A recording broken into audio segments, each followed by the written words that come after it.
Some stories sound too unbelievable to be true, but these people actually survived the impossible. In the winter of 1972, a flight attendant named Vesna Vulovic was on a passenger plane cruising high above Czechoslovakia. Without warning, a bomb exploded mid-air, tearing the aircraft apart. The plane broke into pieces, and Vesna fell more than 30,000 feet without a parachute. No one else survived. She crashed onto a snow-covered mountain, trapped inside a piece of the fuselage. Villagers rushed to help, expecting to find no one alive. But when they reached her, she was breathing. Her skull was fractured, her legs broken, but her heart was still beating. Doctors said it was impossible. Yet she recovered and lived for decades after the fall, the only person ever to survive such a height. Far away in the deserts of Utah, a man named Aaron Ralston went hiking alone. As he descended into a narrow canyon, a large boulder slipped and pinned his arm against the rock wall. For 5 long days, he tried everything to free himself, pushing, pulling, screaming for help. No one came. Dehydrated and delirious, he made a decision that would change his life forever. With a dull pocket knife, Aaron began cutting through his trapped arm. It took an hour of unimaginable pain.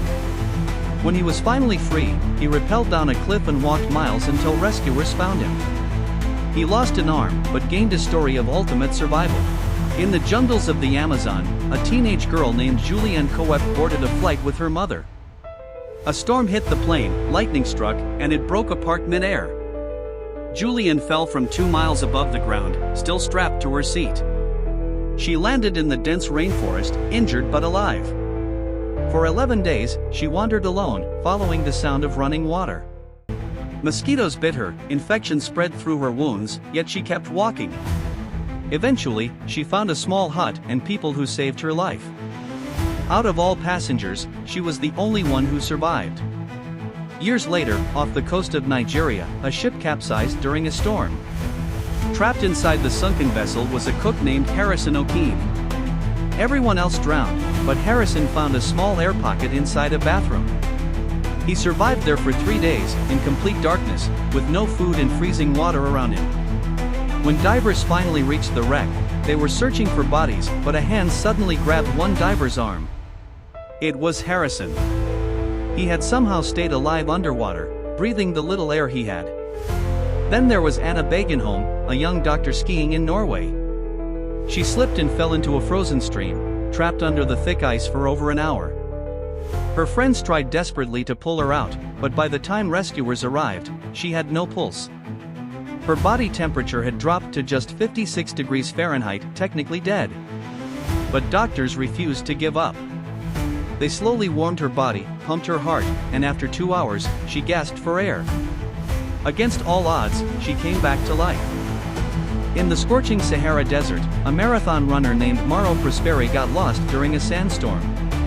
The heat was unbearable, and for 9 days, he wandered the desert alone. He drank his own urine, and even bat blood, to survive. By the time rescuers found him, he was 186 miles off course, alive, but weighing 30 pounds less. He said he only survived because he refused to stop walking. High in the Andes Mountains, climber Joe Simpson broke his leg during a descent. His partner thought he had fallen to his death and left him behind. But Joe was alive, trapped in a crevasse. With a shattered leg, he crawled across the ice for 3 days, dragging himself inch by inch toward the base camp. When he finally arrived, dehydrated and barely conscious, his partner was in shock. No one believed it was possible. But Joe's will to live was stronger than his pain. Then there was Tsutomu Yamaguchi, a Japanese engineer working in Hiroshima during World War II. He was only 3 kilometers from the explosion when the atomic bomb detonated. Badly burned and injured, he returned home to Nagasaki only to witness the second atomic bomb 3 days later. Yet somehow, he survived both. He lived until the age of 93, becoming a symbol of peace and resilience.